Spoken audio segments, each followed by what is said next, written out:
Welcome back to Upfront. I'm Matt Smith in for Adrian Patterson. We're turning now to the coming battle over redistricting. Our editorial partner, WisPolitics.com, reports that Republican lawmakers intend to take up a redistricting plan before the end of their November floor period.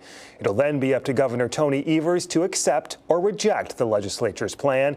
And we're talking about that and more today with Governor Tony Evers. Governor, thank you for your time. Welcome back to Upfront. Thanks, Matt. Looking ahead to 2022 and 2024, the fight over redistricting is heating up. We've seen court action in the past couple of days. It seems like Republicans now are poised to pass their maps sometime in November, making very little changes, it appears, to what's currently in place. Will you veto those maps? Well, if they're continuing or making worse the gerrymandering that exists right now, yes. People should be able to count on their legislators to to listen to them and to make sure that everybody's vote counts. That's not what gerrymandering is about. So yes, I want fair maps. I don't want gerrymandered Democratic maps. I want fair maps, and that's what the people of Wisconsin deserve. And so if indeed what comes to my desk is gerrymandering 2.0, I'll veto it.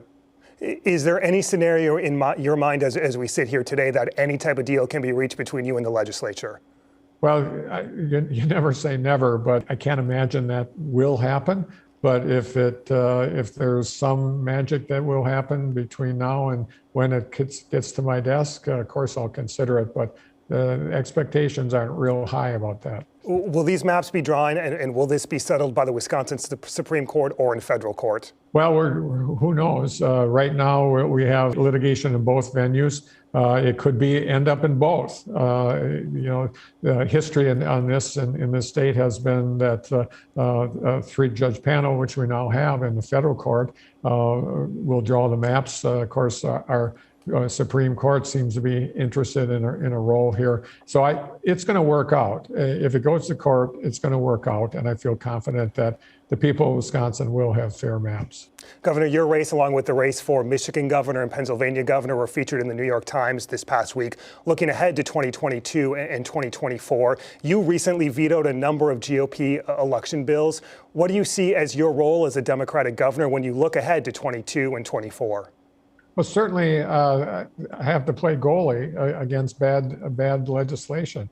And for me, it's always been about, if you're eligible to vote, we should be trying to make sure that you have that opportunity. We shouldn't continue to put rules in place that is going to have the opposite effect. I don't think that's a good strategy for either party, frankly. But at the end of the day, if it looks like I'm going to be having legislation to make it more difficult to vote, I'll be vetoing those pieces of legislation, and the legislature knows that too. So I'm not quite sure the need for what we're going through now, but clearly when Robin Vos visited with the president, the tenor of this changed significantly. And unfortunately, the people of Wisconsin have to put up with it for a while. I want to talk to you about the DNR and the Natural Resources Board and really what appears to be an unprecedented move this past week. The DNR went against the Natural Resources Board's recommendations for the wolf hunt, setting the quota at 130 as opposed to 300. Was this at your direction? Well, we've had conversations. Certainly, I knew that the department was going to make that recommendation, and I support it. The last wolf hunt was a disaster. It went way over the limits. Frankly, people, in many cases, I would suggest that what was going on was anything but hunting, and so I think we really have to take a look at how this plays out long term. And in order for us to get to that long term point where we decide whether to have a hunt or not have a hunt, we need to keep the powder dry a little bit on this. And so I support what the department did, and it'll be obviously determined via some sort of court order someplace along the line. It seems like a lot of the controversy and the friction on the Natural Resource Board currently goes to Frederick Prehn, the Walker appointee, who has refused to step down to seat your appointee. Curious, are you planning any action? Do you have any action where you could force that transition? Well, we're still in court on that with the Attorney General, and that initial decision is being appealed at that time. So at this point in time, the answer is no. We'll wait and see what happens with the judicial system. This should be about common sense. We shouldn't have to worry about someone not leaving when their term is over. That's just, no matter what's in the law, they're just things that make sense. I just hope that we can resolve this as soon as possible. It's embarrassing for everybody, and frankly, it's an embarrassing for the state of Wisconsin. I want to ask you, Governor, about the city of Milwaukee. Curious, would you ever consider deploying the State Patrol or the National Guard to cities like Milwaukee to help address violence? Well, I think before we even think about doing that, violence prevention isn't necessarily having a State Patrol officer on every corner.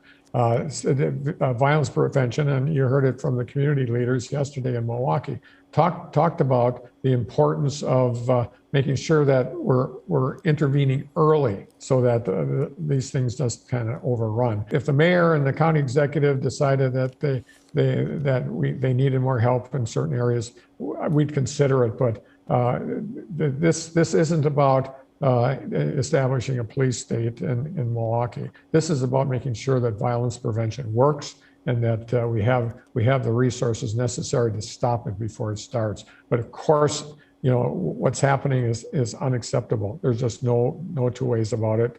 When we see a child killed in that fashion, it obviously breaks your heart.